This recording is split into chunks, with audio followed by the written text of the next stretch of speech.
Welcome. We are Neil, Luke and Dave. 340-somethings reminiscing on the runners and riders of 90s guitar music.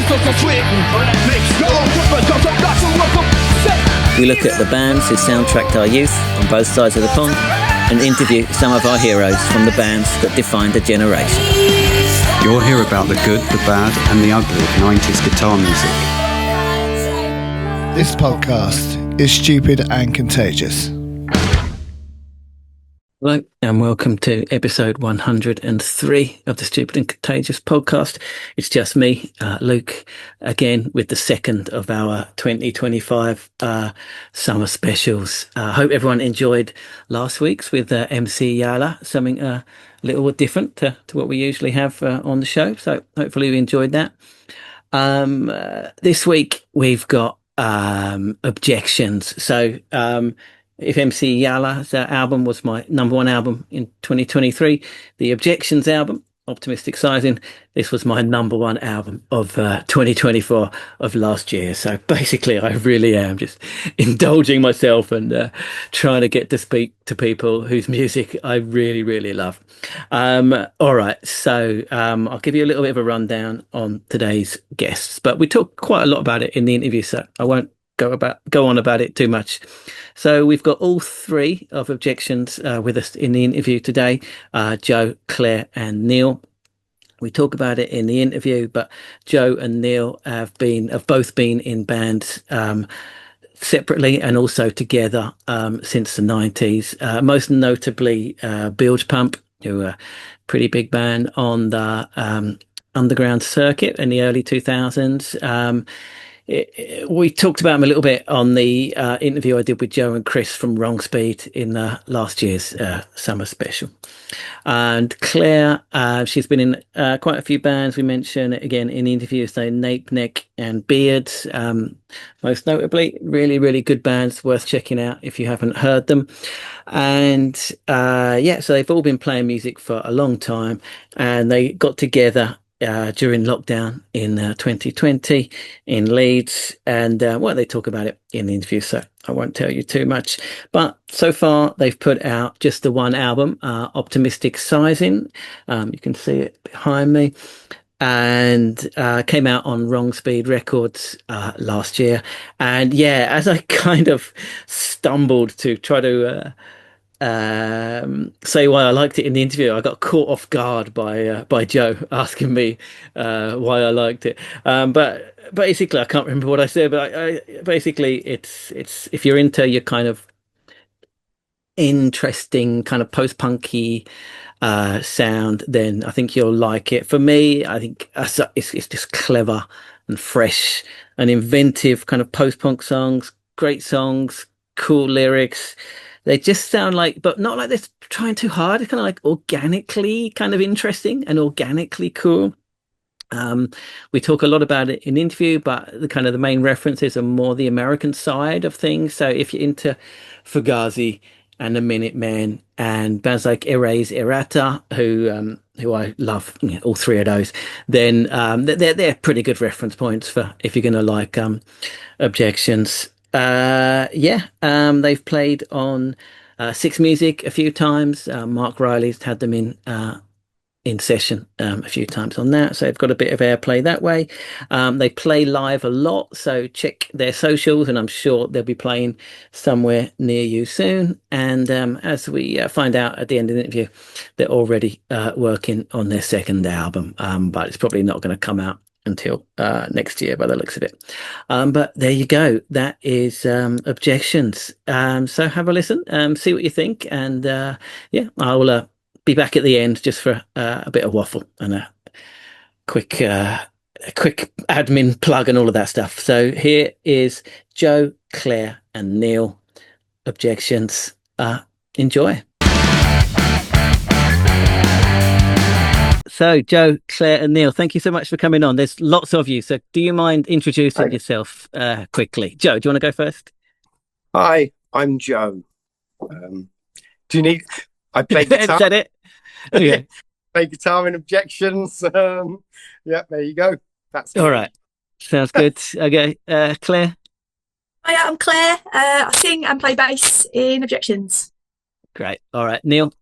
Hi, I'm Neil. I play drums in Objections. Yeah, as we can see. Yeah. Ooh, I should have got a guitar so you can see. I do online teaching, so this is my setup for doing online drum lessons. Oh wow. Okay. So I just thought it's easier. Oh, here we go. I'll Joe's put this got in the guitar. background. Right? Oh, hang on. like you know when people are on like those things on TV and they're always behind a mixing desk or they've got a guitar behind them. So I'll just hang this in the wall or something. This is my pitch for new students. So if you're interested in drum lessons, give me a shout. That's really cool. Where's everyone joining us from? Are you all around different places? I'm in Saltburn by the Sea, on the northeast coast of England. Mm, very nice. I'm in Otley, by the river. Yeah, Otley by the river. Yeah. And I'm in Leeds, Central Leeds.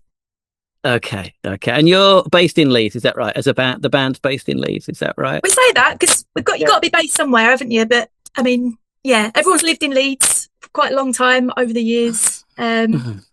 It's just me in Leeds, really. But it's we tend to practice in Leeds, and that's it, isn't it? Just got to be. I think we played the bulk of our gigs in Leeds as well. We played Leeds more than anywhere else, and we recorded the album in Leeds too. Yeah. So sounds like a Leeds band to me. The roots are definitely set in Leeds. Sure.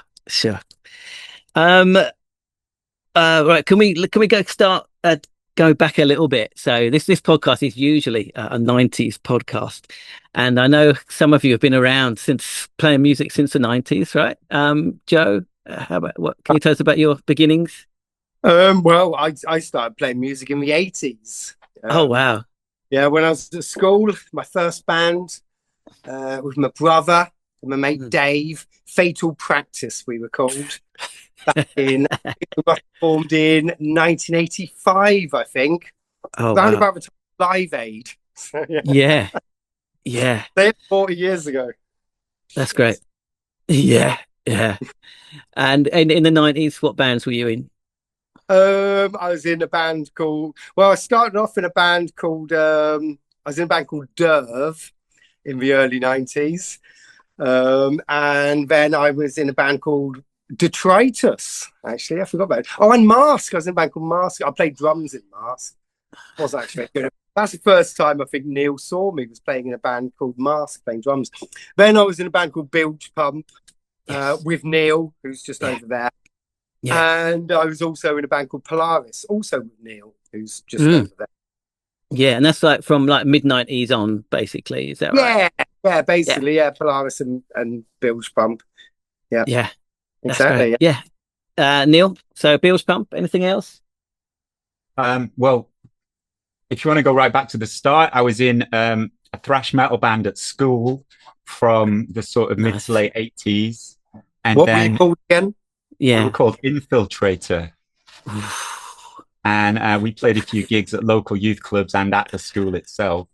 But then, I moved to Leeds early 90s. The first gig I went to was round the corner at a pub called the Royal Park, and Joe was, as he said, playing drums in a band called Mask. And also there was a band called Zoopsia, which contained Emlyn, who went on to then become the bass player and singer in Bilge Pump. So it's me, Joe, and Emlyn in Bilge Pump from, I don't know, mid-90s, early mid-90s. Yeah, about 95. Yeah. But concurrent to that, I was in like a massive long list of different bands based in Leeds in the 90s. So there was Baby Heart Seal, there was Polaris, Solanke, what else? Snail Racing, Wooden Spoon. Yeah, which I actually sang in. And I've probably forgotten something really important. Quack Quack. Quack Quack was probably 2000s. I don't know if are we allowed to stretch that far? Yeah, of course. Yeah, well, into the 2000s, there's Quack Quack. I played in the band Him from Chicago for a stretch of time. Oh, right. And what else? Diesel versus Steam. I don't know. I've probably forgotten something, but yeah, you get the Wow. gist. A lot. I was always playing in like at least 3 bands concurrently. Yeah. At any point in time. Oh, Casino Volante as well. I played drums in, but Wow. yeah. A long list. Okay, Claire, how about you? Have you got a rap sheet that long? Neil's got 10 years on me. Joe has got an undisclosed amount on me. But I think I was in bands in the 90s, but like just right at the very tail end, if you want to count, like, yeah, just kind of dicking around with mates at school kind of thing. Yeah. My first proper band was a ska punk band. Great. Called My Friend Fred. Might explain my fruity bass playing, I don't know. Sure. But yeah, sure. it's I think I wasn't really into any, I suppose, I wouldn't say I was into any bands of any worthy munchins until kind of early 2000s, I suppose. Okay. And what band was that? Beards for the most part, and then I was in a band called Fake Tan as well, and then I was then Nape Neck, which I'm still involved with, and then Objections is kind of like the latest thing that I'm doing. Yeah. That's interesting. Like, I was thinking about this, and like, you're in all these kind of cool bands and stuff. I was a total like Britpop mainstream Enemy reading boy in the 90s. How did you have like a gateway band or gateway album that took you like beyond like the pages of Enemy, which I didn't get until like the 2000s? Did you have a band or an album like that? I had skateboard videos. Right. There was Santa Cruz skateboard video called Streets on Fire or Wheels on Fire, one of the two. And the whole soundtrack was SST bands. So that was like an immediate gateway into the worlds of like the Minutemen and Firehose, Black Flag, and Dinosaur Jr. and Sonic Youth. But concurrent to that as well, there was John Peel on Radio 1 as well. So I think a mixture of those two things like let me know that all this stuff was going on beneath the surface of like the Enemy and sounds and stuff like that. Yeah. Anyone else? Joe, have you got a gateway? Oh, I don't really know. I mean, to the underground. Yeah, I mean, I guess my older brother was into sort of punk stuff, so through that, and then I don't know. I mean, when I moved to Leeds, I accidentally went to go and see Fugazi. I didn't know who they were at the time. That was November '89. A friend of mine came up from Sheffield and said that he was going to go and see this band, and could he stay with me? So I went along to see them. I thought they were pretty good. So, yeah. That's a good one. Yeah. I was into other stuff like that before then. I mean, likewise, actually, first time I went to see the Pixies, which was '89 as well. A friend of mine from school said he wanted a lift to go and see the Pixies. I was like, I've heard of them. I wonder what they're like. And they were pretty good as well. So, yeah. So there's accidentally seeing bands, but also, like Neil says, John Peel as well, things like that. Like, first time I heard the Butthole Surfers was on John Peel, things like that. And Sonic Youth, probably, first time I heard them. Yeah, first time I heard Sonic Youth was on John Peel when they did a session doing full cover versions, which was quite interesting. So, yeah. Yeah, well, the first time I heard Bilge Pump was on John Peel. And I've got the 2 Minutemen 7-inches, basically. Did you hear that first time? Yeah, I did. Yeah, were you involved in that? The Maid of Vale thing? Were you? Yeah. Oh, great. It's on YouTube. Is it really?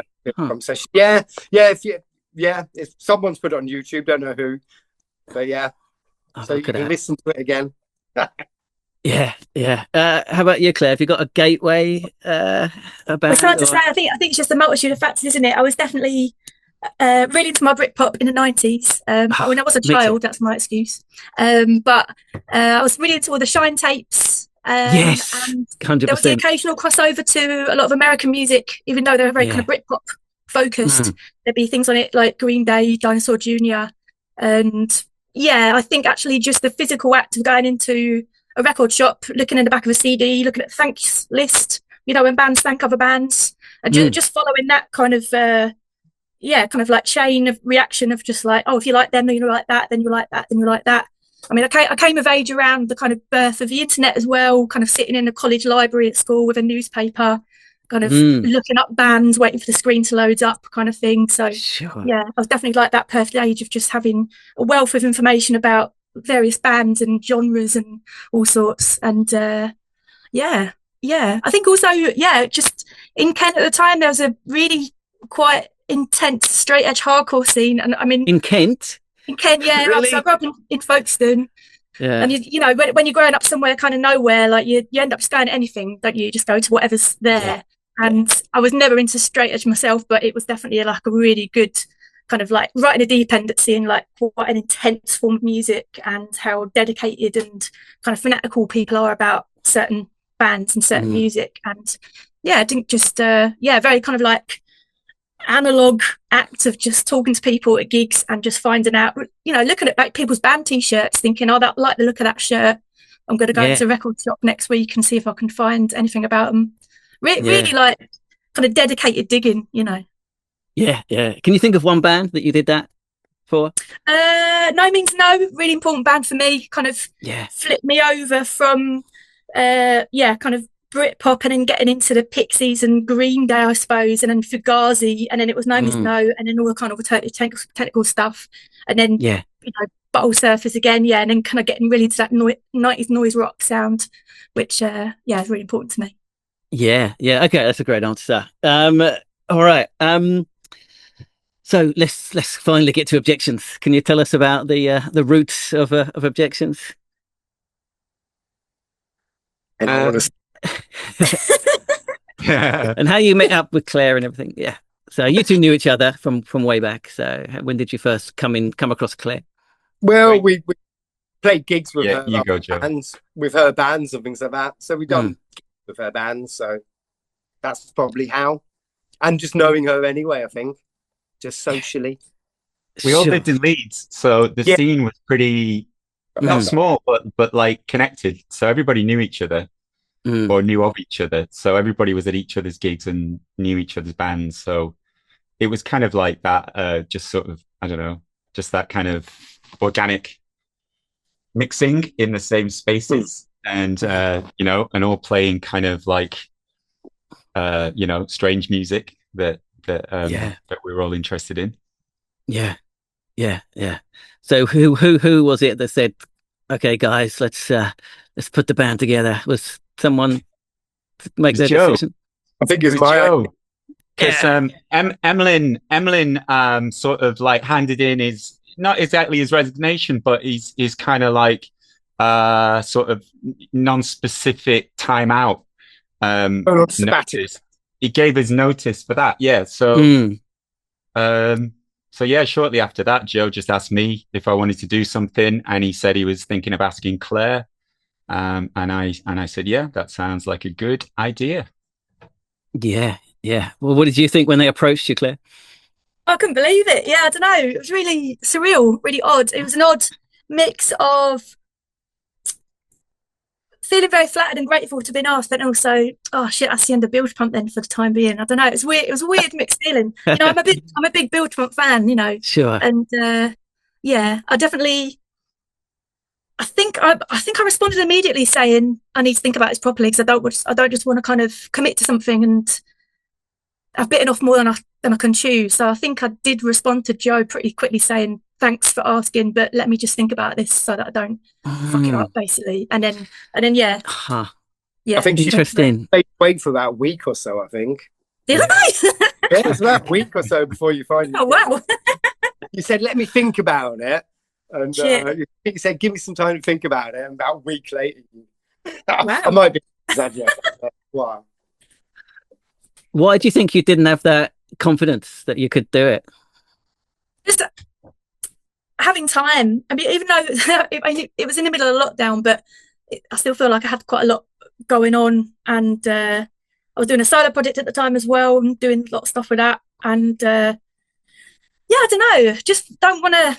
If you don't do something, you want to do it well, don't you? So I just wanted to know that I would definitely be able to commit well to it and do a good job of it as well. I mean, you know, it's got to be said that the pressure of trying to kind of be in a band with Joe and Neil off the back of them having been in Bilge Pump is quite weighty, and I just wanted to do it really well. I wanted it to be good. So yeah, didn't want to just kind of give it a go and see what happens, and if it doesn't work, then never mind. I don't know.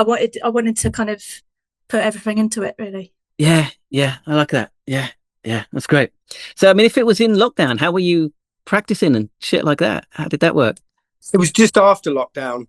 Okay, so you could meet. Okay. Was it about? Yeah. Was it like May 2021? Yeah. That's coming out of it then, wasn't it? Yeah, it was like spring 2021.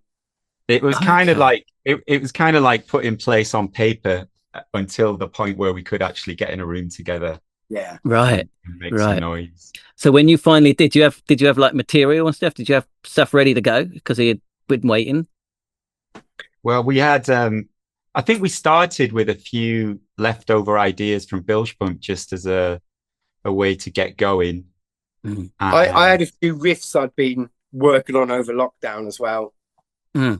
Okay. But yeah, there was definitely 2 songs that kind of made it into the Objections set and the recorded stuff, which were leftovers that we finished off. But then rapidly after that, we just kind of like started cooking up ideas in the practice room, you know, as a unit with whoever sort of had an idea, bringing it forward and then just sort of working it into some sort of shape. Yeah. It's interesting. Like when we were talking before, a lot of the bands you mentioned are American, right? So bands that kind of you get mentioned, you know, in the same breath as like Minutemen, Fugazi, Eraserhead, whatever. Do you think that's fair? Do you think is that weird? No, not at all. I think thanks to Britpop and the popularity of it in the 90s, a lot of guitar-oriented music in UK was in, you know, quite a bad state in the mainstream, really.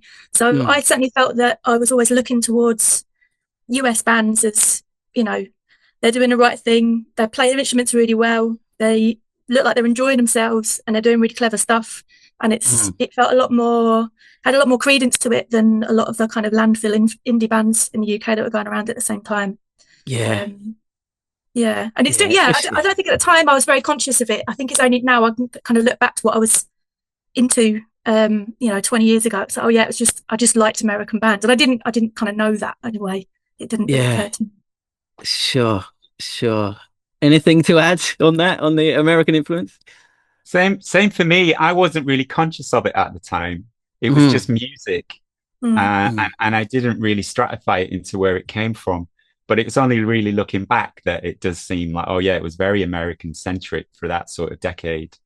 But yeah, I'm trying to think of like influential bands from elsewhere around the same time. It's actually pretty hard. Without going further back, because I mean there's a lot of, you know, stuff from the 60s and 70s in the UK and the 80s. Definitely an influence, but just that period of the 90s that we're talking about, it was very American centric. I guess British wise, all I can think of British wise at the time was The Fall, who are obviously always going. Also Prolapse as well, who were and I can't think of any other British 90s band. I mean, well, it doesn't have to be 90s at all. It doesn't have to be from the 90s, but yeah. Well, if it's not just the 90s, there are no. Yeah. Come on, give us some. Well, I mean, I like you know, just classic rock, just kind of Zeppelin and Sabbath, and you know, they're just huge sort of bedrock of influence in a lot of ways. Sure. Classic post-punk as well. Yeah, sure. All the post stuff. All the posts, post-hardcore, post-punk, all the posts. Of the 90s, now it springs to mind, I think Stereolab were a big band for me. But, you know, they I don't know, they were sort of fusing a lot of different interesting influences as well outside of guitar music. So I think they were a bit of a gateway to sort of look at, you know, kind of like German music and kind of more freaky music and less guitar orientated music. Sure. So yeah, that's the one band I can think of from the 90s that, Sure, that I was sure. really into. It doesn't have to be from the 90s at all. All right, let's talk about the album. So, Optimistic Sizing. I put it as my number one album of the year last year. I always do a top 10 albums every year and post it on the internet. Number one last year. So, can you talk about putting that set of songs together? It's just incredible record. What was it about it that you liked? Turning the interview around. Yeah, it was just completely inventive and clever and interesting. You know, you think you've heard it all. You think you've heard everything from guitar, especially like a power trio. You think that but you haven't. You've managed to do something totally new and totally innovative and totally clever. It sounds that sounds like kind of like it's not exciting, but it is exciting. But it's just exciting and clever at the same time. And I just instantly felt like I'd heard it like a million times. It felt like an instant classic the first time I heard it, you know. Oh, well, that's good. That's my answer to your question. So how about putting that kind of set of songs together? Again, it works as a whole coherent album as well, right? Well, we decided we want to do something very interesting and very clever. Innovative and clever. Sure. I don't know. I suppose it's just the songs that came together. It wasn't all the songs that we've written as a band since we formed. There's been a couple that we've written and then performed a couple of times at gigs, and then you just think, this isn't really, it's not set worthy, so it's not worthy of being on the album, is it? So yeah, I think it was just a kind of whittling down of all the songs that we had into this kind of this thing. And how many songs do you reckon were discarded? Quite a few from the beginning. Yeah, definitely three that we played live that we never did again.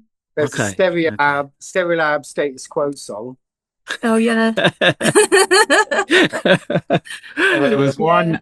There was one that was called "Hot Wife, Crap." Oh yeah, Wife Hot Wife. As well. Hot Wife, Crap Wife. Sure. That got dropped. Yeah. Maybe for the best.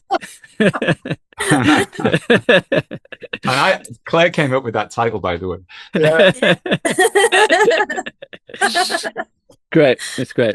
Yeah, I don't know. But I think, a couple of the songs on the album actually would just, I think Small Change in particular, I think would just really finished writing that, and we'd never. Maybe we played it live once. I don't even know if we had actually. Can you remember? No, I think I don't think we hadn't played it live at that point. Yeah. It was just like freshly minted. Mm. And also hymns. That was pretty around the same time. Maybe the same practice as yeah. Oh wow. I don't know. They were both very last minute ones, weren't they? Yeah. Yeah, but I think it's like that album's sort of representative of definitely like a first album, because there's a lot of very different kinds of song on it to my ears, and it was quite like an arduous task to create a running order that was somehow coherent. But I think we managed to do it, and it somehow sounds like a whole thing. But it keeps you on your toes. It's kind of unpredictable, like you say. It is. Right. Yeah. But that's what I like about it. Yeah. I think it's good. I like the fact that it's all very different sort of sounding songs, as you say. Because if you have an album where it all sounds the same, you get a bit boring after a while. Yeah. Sure.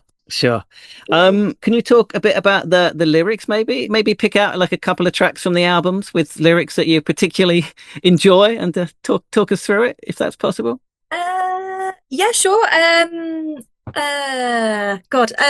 think that there's a theme running through quite a lot of the songs, which is just about trying to deal with other people's politics that you disagree with, and just how to manage that on a daily basis, and also trying to excuse people for having these insane views, but also being really horrified by it at the same time.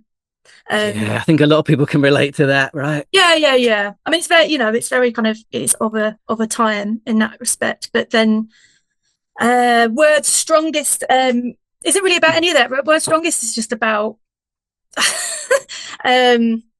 just like really horrible sex, actually. That's what that's about.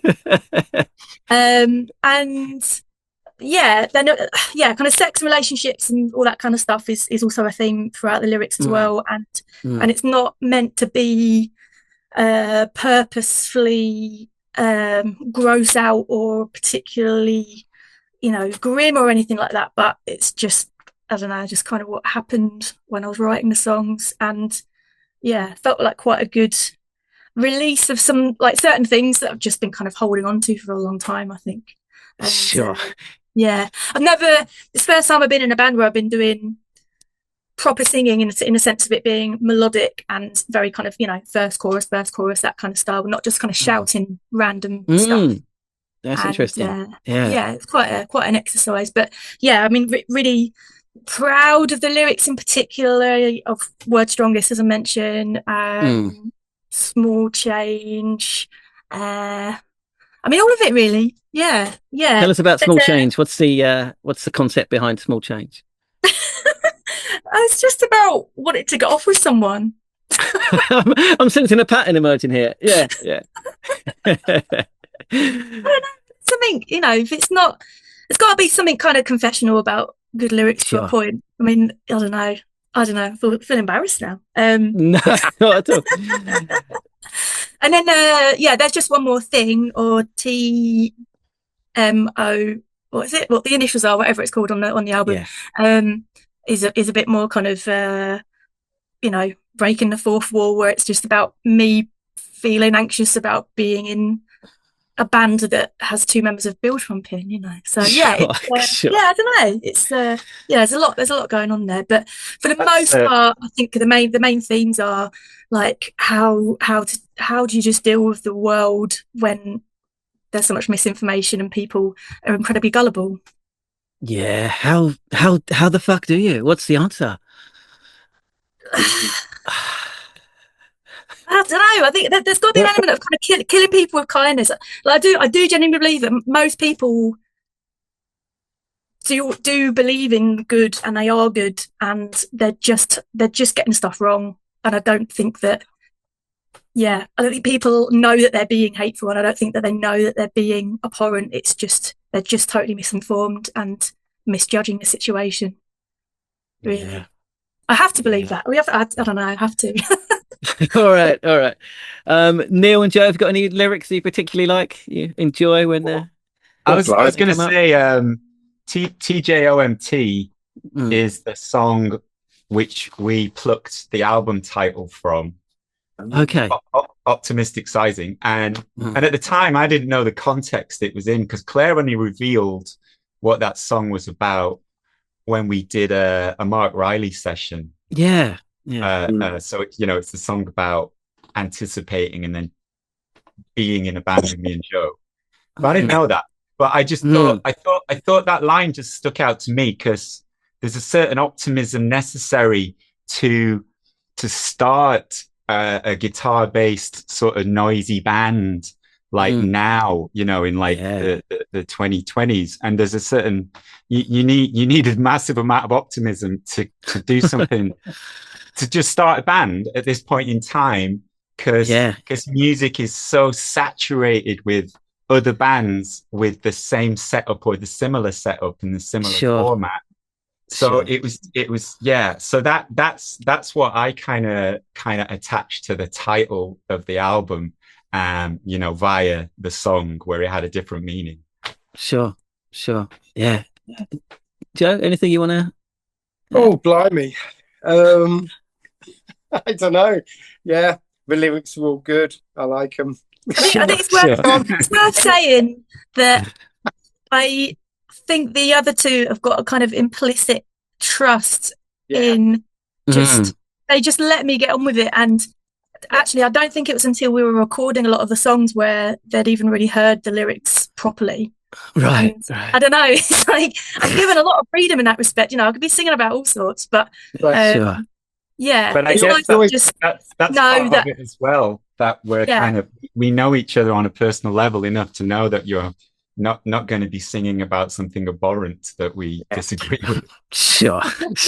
Yeah, she always keeps her lyrics when she's writing them. She always keeps them hidden and like doesn't let us understand. Right. So I'm like, what's that say there then? So don't get to find out till as Neil says, till we're recording the album. But Sure. yeah, as she says, totally trust her to write whatever she wants, unless of course suddenly goes really right wing or something like that. Yeah, she's gonna. Don't think she's Well, number 2. That's it. Yes, exactly. being on the internet recently, found a lot of theories. And how did you hook up with Joe and Chris with Wrong Speed? I mean, it seems like the perfect home for Objections, of course. But I mean, how did that just happen organically or naturally? Again, we'd known them for years, so it's that sort of thing. Yeah, we've known him for years, and Chris came to our second gig, that one in Sunderland? That Sunderland one, a Boundaries Festival. Yeah, he came to our second gig. He liked it and said, "Do you want to do a record?" And we're like, "Yeah, okay, sure." yeah, simple as that. Yeah, that's great. Yeah. So he was I was going to say he's the first person to ask, but he's the only person to ask. Sure. And I saw you did a gig with a AAA Gripper a couple of weeks ago. I saw you posted. How was that? It was good. It was in a bowling alley. Weird. A bowling alley? It was actually insane. Sorry, this gig was actually mad. So there was a gig venue with a bowling alley attached to it and karaoke rooms upstairs. And yeah, the gig side of it was sold out. It was, people there for the gig, but then anyone who just wanted to go bowling or just wanted to go do karaoke were still allowed to come through, but they had to walk through the gig venue element to get to where they wanted to go. So of course it's hen do's, stag do's, people wearing cowboy hats, blokes wearing Hawaiian shirts. And so when you're playing, you just see people just walking past, just like, what the fuck's this? And I don't know, this only got round to us at the end of the gig, but basically I saw a woman get carried out by some bouncers like during the set. And turns out that she'd jumped from the balcony of one of these karaoke rooms into the smoking area, broken both her legs, because she just couldn't be bothered or didn't want to walk through the gig venue element of it. That's how avoidant she was of any live music that night. I'm not going to take it personally. It's like, wow, you're willing to jump out of a 5 meter high. It was absolutely mad. So yeah, it was it was a memorable one. Definitely. Yeah. Sounded good. It sounded great. We played really well. It was brilliant. That's pretty mad. Yeah. Oh man, and again, that AAA Gripper album, so good. Yeah, it's great. It was really great seeing them. Really, really good. Really enjoyed it. Yeah. You mentioned doing the 6 music sessions with Mark Riley. How did you come on his radar? It's because me and Neil used to be in Bilge Pump. Right. Mark Riley, he texted me at some point saying, "Do Bilge Pump want to do a session?" And I said, no, because we've stopped. We've got a new band, but in a bit, our new band will do a session. And then he texted back again a few months later or 6 months later and said, "Do you want to do a session yet?" And I was like, "Yeah, go on, man." So we just, And you've done a few now, right? He hadn't even heard us, but he trusted that we'd be all right. So, Wow. So, That's interesting to hear. So he really is kind of, has his ear to the underground, and he really is going out and doing his stuff. Oh yeah, I think he knows what's going on. Yeah, that's good to know. Yeah, that's interesting. And how is it doing those sessions? That's good. Chuck. Terrifying. Terrifying. It's probably the most blood-curdling way to play music ever. Yeah. Why? Just because it's like a gig, so it's live, but you can't see your audience, so there's nothing to feed off of. Right. And you're in a studio, so it's being recorded, and you've got to play it right. Yeah. But the thing is, it's one take only, so you've got one chance to do it right. And also, like, in the actual room itself, for me personally, anyway, like I'm kind of, the drums are sealed off with kind of glass sort of baffles, So like, I don't know, there's this isolating aspect to it as well, and you're just listening to each other on headphones. So it's possibly the most unnatural way to play music together that you could possibly imagine. Sure. But apart from that, it's great. Sure. Claire, same reason for you? Yeah, absolutely. Yeah, I just anything like you say. Yeah, it's just like one take only. It's got to be just right. And I think the fact that it is Radio 6 and it's BBC means that, you know, I'm more likely to get family members or friends that I've not seen for 20 years watching it, and just knowing that it's not like, oh, it's the same 30 people playing to in Leeds every bloody month. You know, it's like, oh my God, it feels a lot more infinite than that, and it feels very like out of control, out of your control. Yeah, it's Yeah. And I mean, do these things have an impact? Like if you do like a Six music session, do you get like an uptick in streams and shit like that? Does it work? Definitely got like a few more people coming to gigs. Yeah. Okay. Around the time of doing those sessions. Yeah. You know, and I think like a few more people were buying records from us at the gigs. Okay. I mean, it wasn't, you know, like overnight success or anything, but it was noticeable. Yeah. Huh. You always get people at gigs telling us, "Oh yeah, I heard you on Mark Riley," things like that. You get back quite a bit. So yeah, that's nice. That's good that radio still has an impact like that, right? That's good. Yeah. It's good to hear. Yeah. Well, speaking of gigs, go on. I was just going to say, especially on older gentlemen such as myself.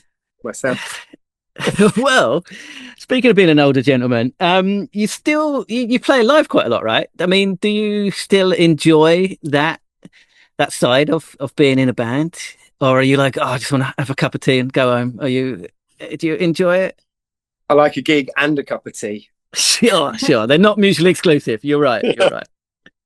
But yeah, gigs are always good. Yeah, there's a lot of stuff around playing gigs that is annoying.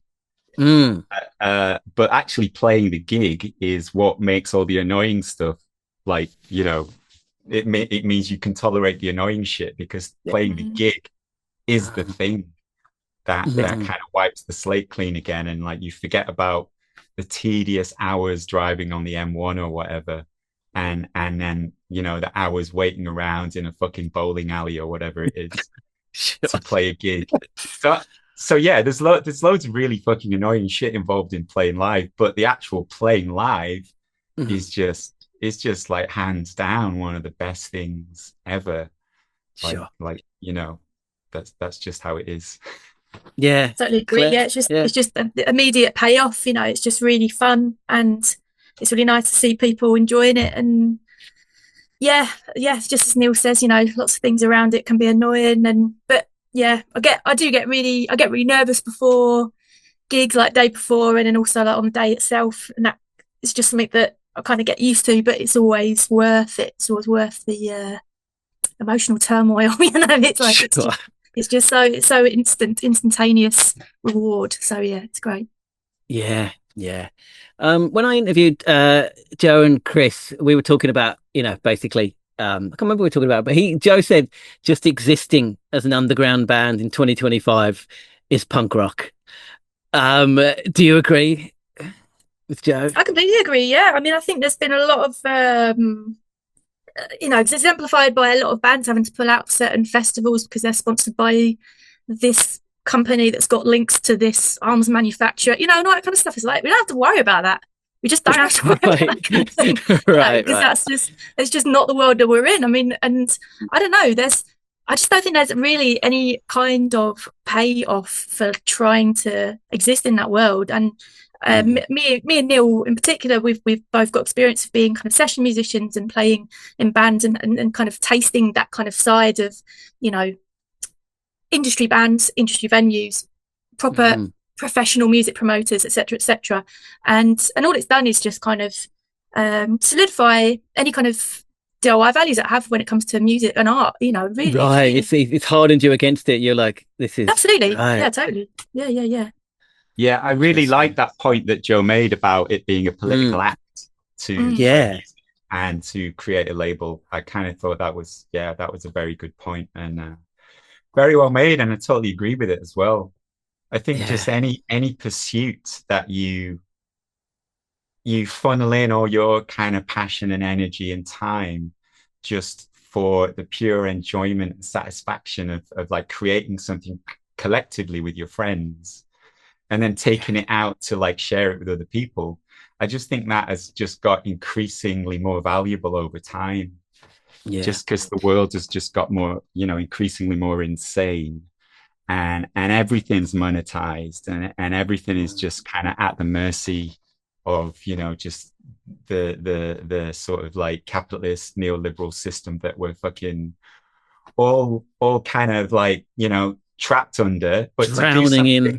To do something just so genuinely like from the heart and for yourself and for your friends and this sort of little network of people who appreciate it.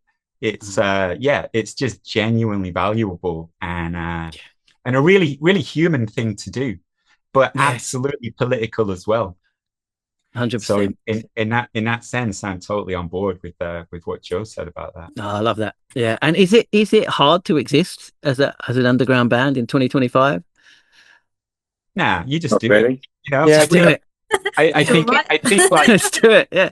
You just do it, and I guess we managed to do it in a way where it's self-sustaining. So we've never taken any money out of it for ourselves personally. Any money we get, gigs or records or merch, just goes into the pot, and then it'll pay for accommodation, it'll pay for food, it'll pay for fuel costs, whatever. And we've never. So we're not personally, we're only sort of like paying in with our time and effort rather than like our wallets. So we managed to do it in a way that it sustains itself. So in that sense, it's doable. Because none of us are sort of rolling in it. So I think if it was organized in that way, it'd be really hard to do.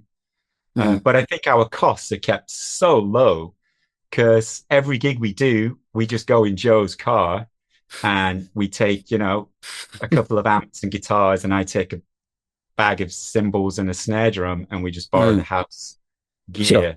So the way that we operate just means that it's really as inexpensive as it can be. Yeah. And it makes it doable. Yeah, that's interesting. Yeah. All right. What's next for album number 2? Is it in the works? We're writing it. It's halfway there. Halfway there. As John Bon Jovi said, we're halfway there. Yes. Yeah. Yes. We're now Well, that's exciting. Yeah, Living on a Prayer, the second album, it's going to be really good. It's going to be cool, Living on a Prayer. Yeah. That's amazing. So when can we expect that? Well, we've got to finish writing the other half now. Yeah, we've got a bunch more. We've got to write at least 4 more songs, I think, to make it album length. So I think we've got an idea. Got an idea of trying to do some intense writing sessions, kind of end of August, and then perhaps again like end of October. We were talking about maybe trying to record by the end of this year. We'll see. We'll see what's happening. Right. But hopefully, sometime next year. Yeah. Within the next 12 months. We're good. All right. Yeah. All right. That's great. Is it going to be any different? Is it with the same, more inventive, unpredictable, cool shit? Hope so. I don't know. There's some of the songs they I feel like the songs that we've come up with so far, they still have their own characteristics and own identity. So hopefully it's still going to feel like it's not just more of the same. I think it should still be. Yeah, definitely. I think each of these new songs is really exciting. We've been playing them live, like the 5 new songs that we've written. So we're kind of road testing them, and they're all kind of standing up really nicely. And it's really fun to play them. So if we can write 4 more, then we've got an album. Easy. Brilliant. Simple as that. Piece of piss. All right. Exactly. All right. I've kept you a long time. So got one final question, and we ask everyone we interview the same question. So the question is, which band from the 90s would you have liked to have been in, and why? I knew that you were going to ask this, and I've been thinking about it, and it's hard because I don't think a lot of the bands that I like from the 90s just don't look like they're really having much fun, apart from possibly the Breeders, but there wasn't smack involved. So sure. It's like, Could have been a problem. Yeah, that'll do. Breeders. It's a great answer. Yeah, I was expecting that question too, and I really thought about it way too much. Sorry. And I thought, well, like, it would be fun to be in an iteration of Black Sabbath in the 90s. You've still 90s Sabbath. Geezer Butler and Tony Iommi are present. But ultimately, I went for Stereolab in my head. Because nice. I just thought that's really fun music, and I could probably have a lot of fun playing that music as well. Yeah, great. All right, Joe. I found it a hard question, really hard question. Really tricky. I mean, I was thinking, maybe 1990s Sonic Youth could have been quite fun because they make a load of noise of their guitars and shit, you know. Yeah. But it's a tricky one because if you think of any band, it would mean that a member wouldn't have to be there if I was there instead. Like when you first think of the question, you think, Fugazi would be great, but it means one of them wouldn't be in it. I would, so it would be shit. So the obvious one is like, let's all be in Fugazi, but then it wouldn't be, and it would be shit. Likewise, if Sonic Youth, it means one of them wouldn't be in it. It would be me instead, so it'd be pretty shit. So I think it's really hard. Maybe I'll just end up being one of the random faceless people who was in The Fall in the 1990s. Right. And nobody knows it's any different. Like, they've got some red glasses. But so it's a tricky question. Sure. So I've not really given a very good answer, have I? Well, I'm going to put you down for Fugazi because you know you're going you. But they'd be shit if I was in them. No, they wouldn't. It's a great answer. You could have a bald-headed bloke with glasses in them. All right. What's the best place for people to keep up with Objections and see what you're doing, especially for gigs and stuff? If I know if you're playing around the place, as in, well, they could come to the gigs. That's a good place. Yeah, was it Instagram, Facebook? What's the best place to catch up? We're on Instagram and Facebook. We were on Twitter, but that's all gone rather right wing these days. We came off quite a while ago. Yeah, I don't do anything about it anymore. I tried to close it down, but I can't work out how to. Right, because it wants me to put in a password to close it down, and I don't think I can remember what the password is. So it's there, but I don't actually use it. So yeah, Instagram and thingy, and also Bandcamp as well. Oh, right, of course, yeah. I believe. Am I correct? If you buy something on Bandcamp, then you'll always be told stuff when there's new stuff. Well, you have to kind of click to say you want to. You have to join the mailing list. But yeah, most people do. So yeah. Anyone else know of any ways to find out what we're doing? I think you covered it. No, I don't know. CFAX, yeah. Sure. I'm hoping Neil was going to give us a few things on the drums before we go. I've never interviewed someone in front of a drum set before, so can we go out? Can we go out to a? What do you want? Do you want an Objections song? I do. Hello. Which one? Who's this? Who's on the front of the cover? Who's that? A friend of ours, Bobby Glue, also a bandmate of mine in Nate Neck. He plays in Snipe as well. Yeah. A great picture. All right, what do I want from Oh man, it's got to be the Lurker. Oh, the Lurker. Okay. I think that's probably my favourite. I'll see if I can play along with him as well. All right. I'll play a bit of the Lurker then. Okay. Oh, sound's gone off. Oh yeah, we can't hear it. I can't hear it. That's crazy. We can't hear it. Oh, can't hear it. That's weird, isn't it? I wonder if drums are just too loud for us or something. Yeah. But he says he's a drum teacher. Yeah. I guess maybe he doesn't do it on Zoom. He doesn't know that we can't hear it. Yeah. Oh, right. Did it cut out? Yeah. It cut out. Yeah. Oh, yeah. Zoom. That's why I don't teach on Zoom. Oh, right. It's got like a noise cancellation that cuts background noise because it's just is that right? It's just for voices. Oh no, okay, I'm sorry then. I apologize. So yeah, you got a silent version there, but it sounded all right. Good. Yeah, I could picture it. All right. Thank you so much. I'm going to stop the recording. Don't escape just yet. One moment. But thank you so Thanks much for having for us. doing this. I really Cheers, enjoyed thank it. you. Thank you. Okay, I hope you enjoyed that. So if that piqued your interest and you weren't aware of Objections before, then go to the Spotify mixtape, which I'll make, put in a load of Objections tracks and whatever else I can find on Spotify from their previous bands and some of the other music that we talked about in the interview. Or even better, download the Stupid app and go seamlessly between the YouTube and the Spotify mixtape just by one push of a tap on the screen. Other admin stuff I need to say, don't forget to like, subscribe, tell your friends. If you've enjoyed it, spread the word. If you're new to the podcast, welcome aboard. We do usually deal with 90s music, so have a dig in the archives and I'm sure you'll find something that appeals to you. I think that's about it. So I think next week, I don't know if it's going to be me or Neil with a third summer special, but yeah, bear with us throughout this summer, and we'll try to bring you more interesting people that we might normally get a chance to speak to in the usual episodes. All right, thanks again for watching, listening, etc. See you soon.